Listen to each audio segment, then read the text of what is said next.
What if I told you there's a way to stop being rejected once and for all? No more ghosting, no more being overlooked, and no more feeling like you're not enough. In this video, I'm going to show you how to make people genuinely want you around without pretending to be someone you're not. Stick around because this might just change the way you see yourself forever. Chapter 1. Rejection isn't about you. Most of the time, rejection says more about the other person than it does about you. People reject based on their own fears, insecurities, or preferences. That doesn't mean you're not worthy or lovable. It just means you weren't what they were looking for at that moment. Instead of taking it personally, try to see it as redirection, not failure. When you believe that rejection is a reflection of your worth, you give people too much power over you. You start walking on eggshells, afraid to say or do the wrong thing. That anxiety makes you less confident, ironically, more likely to be rejected. Confidence isn't about being perfect. It's about being okay even when things don't go your way. Rejection hurts more when you're desperate for approval. If you're trying to get people to like you so you can feel valuable, rejection cuts deep. But if you already know your worth, a no just becomes noise. It doesn't define you. The stronger your self-esteem, the less rejection stings. So here's the deal.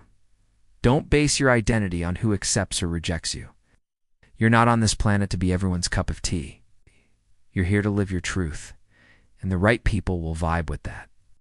Would you rather be fake and accepted, or real and respected? Chapter 2.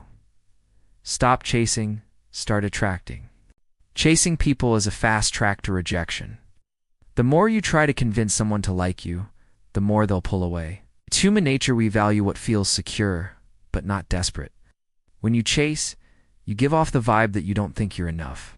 Instead of chasing, focus on attracting. Work on becoming someone you're proud of. Confidence, purpose, and passion are magnetic. People naturally gravitate toward those who are comfortable in their own skin. You don't need to beg for attention, you need to embody it. Think about it. Who do you admire the most? It's probably someone who's grounded, not someone who needs constant validation. When you focus on becoming that kind of person, rejection becomes rare because you're not trying to fit into someone else's world. You're inviting them into yours. Attraction isn't about being loud or flashy, it's about quiet confidence. When you walk into a room knowing your worth, people sense it. So stop trying to impress and start expressing. The right ones will get it. Chapter 3. Know what you bring to the table. If you don't know your value, no one else will either.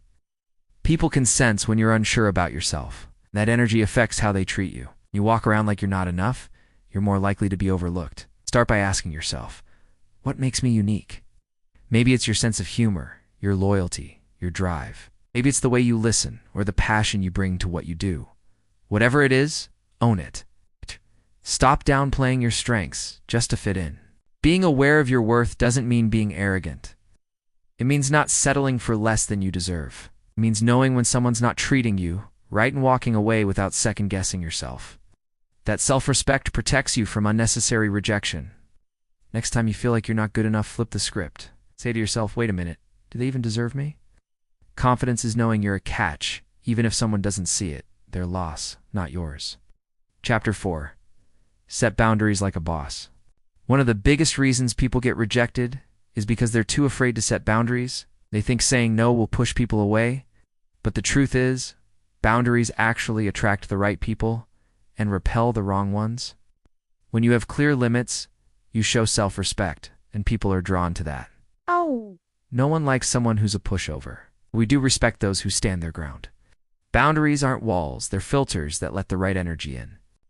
Think about the last time someone crossed a line and you didn't speak up. How did you feel? Probably frustrated or resentful. That energy builds up and pushes people away more than a simple no would have. Honesty is attractive. Don't be afraid to speak up. Rejection often comes when you try too hard to be liked.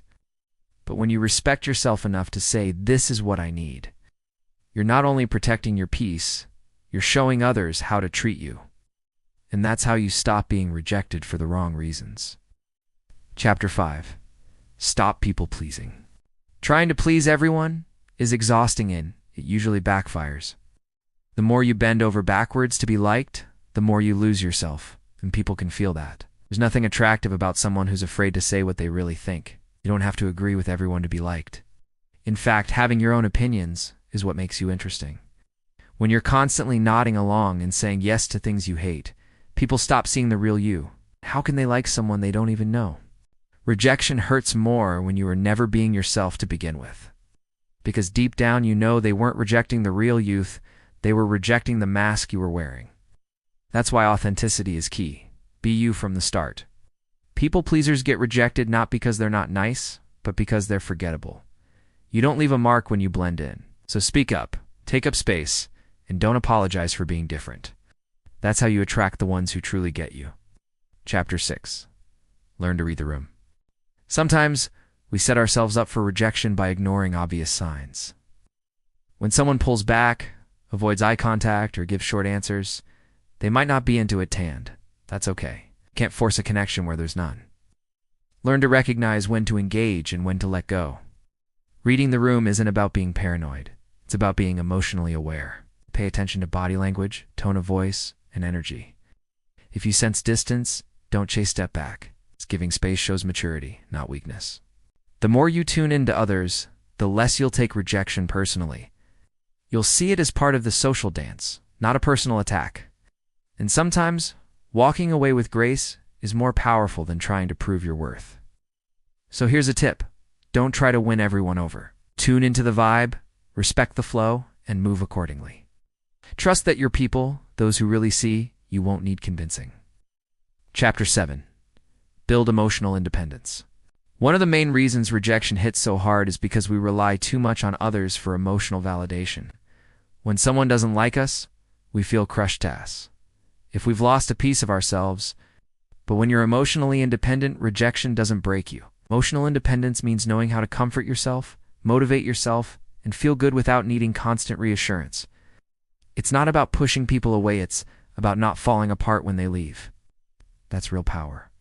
Think about how much smoother life would be if you weren't afraid of being disliked. You take more risks, be more authentic, and stop wasting time on people who don't match your energy. That freedom comes from emotional strength. The less you depend on others to feel okay, the more attractive you become. Why? Because people love being around someone who's whole on their own. You're not needy or complete. That's the vibe that makes rejection nearly impossible. Chapter 8. Embrace rejection as feedback. Instead of fearing rejection, start seeing it as feedback. Every no teaches you something about others, about yourself, or about the situation. It's not a failure, it's data. And the smarter you get at reading it, the stronger you become. Was your approach off? Were your expectations too high? Or was it simply not a match? When you use rejection as a learning tool, it stops being scary. You realize it's not a dead end, it's redirection towards something better. Some of the most confident people out there got that way by facing rejection head on. They didn't run from it, they studied it. They used it to improve, adapt, and grow. And guess what? That's what made them stand out. So next time you feel rejected, pause and ask, what can I learn from this? That one question turns pain into power. And that mindset, it makes you unstoppable. Chapter 9. Be selective with your energy. Here's a game changer.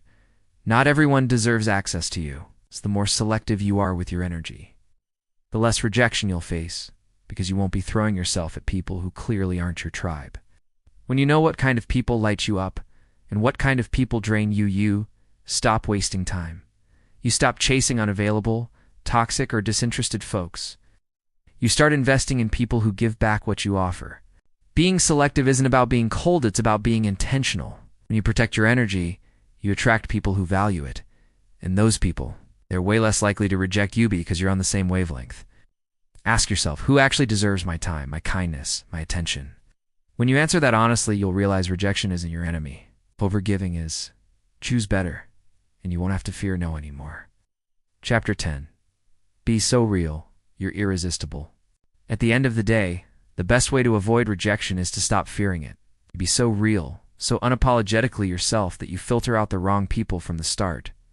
The truth is magnetic. When you own who you are, you become unforgettable. People can spot fake confidence from a mile away. But when you show up fully honest about your flaws, your dreams, your weirdness, it's refreshing. It makes people feel safe to be real too. That kind of vibe? Rare and irresistible. Rejection happens most when we're wearing a mask. But when you drop the mask and lead with truth, you're not scared of rejection. You're curious about connection. And that shift changes everything. So here's your final reminder. You don't need to be perfect. You just need to be you. Loudly, proudly, and without apology. The right ones will never reject that. If you've made it this far, chances are you're done being rejected for all the wrong reasons. You want to be seen, respected, and valued for who you truly are. And guess what? You absolutely can. But it starts with you. With your confidence, your boundaries, your energy. So start putting these tips into practice today. And watch how everything changes. Seriously, now it's your turn. Drop a comment telling me which chapter hit you hardest. Leave a like if this video opened your eyes. And if you want more content like this, hit that subscribe button so you don't miss what's coming next. Remember, rejection doesn't define you, but how you respond to it. That's where your power lives. Stay strong, stay real, and I'll see you in the next one.